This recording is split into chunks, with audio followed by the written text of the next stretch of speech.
Hello mga kablanchin! So for today's video, may pupuntahan kami birthday.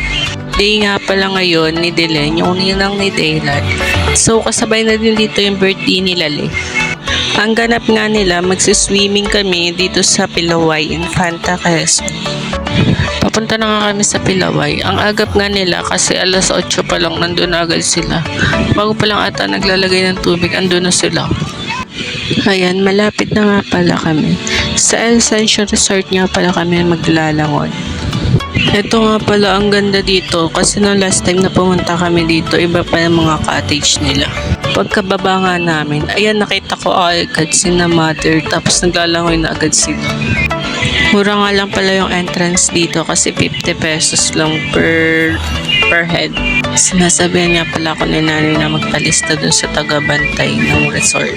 Pagkatapos ka namin magpalista, pupunta na kami dito sa Kalatita. Dito kami sa cottage number 2. Pagkababa nga namin ng gamit ay naglangoy na din kami ni Daylan.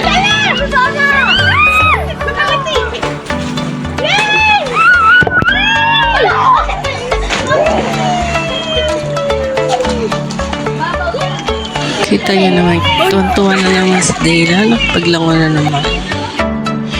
Hawak nga pala ni mother si Daylan. Ayan, kasama si Jobe, naglalaro sila.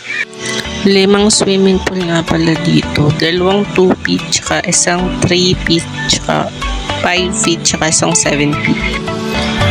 Umahon na nga muna kami kasi magkakantahan na. Kasi dumating na si Tita Maya. Ito nga pala yung mga handa nila. May kanin, giniling, beef stick, pansit, spaghetti, cake, tsaka may chop suey din. May inihaw. Siyempre, kakantahan muna natin sila bago kumain.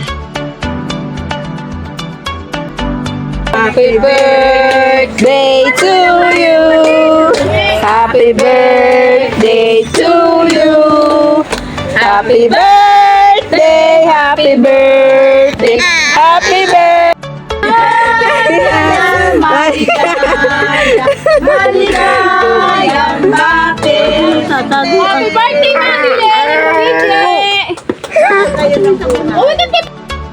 Binidyohan ko din pala isa-isa yung mga ulam para medyo matapak. Matakam. Ay, utal na po. Ang sarap ng cake, naka-gold deluxe yan. Ito yung pangpulutan na mag-iinom. Kaya pagkatapos ng kantahan, yan, syempre kain na. Syempre, mabilis talaga kami kumain ni Daylan kasi kanina pa kami gutom na gutom. Ang tagal kaya nila dumating. Payat na talaga ni Dylan.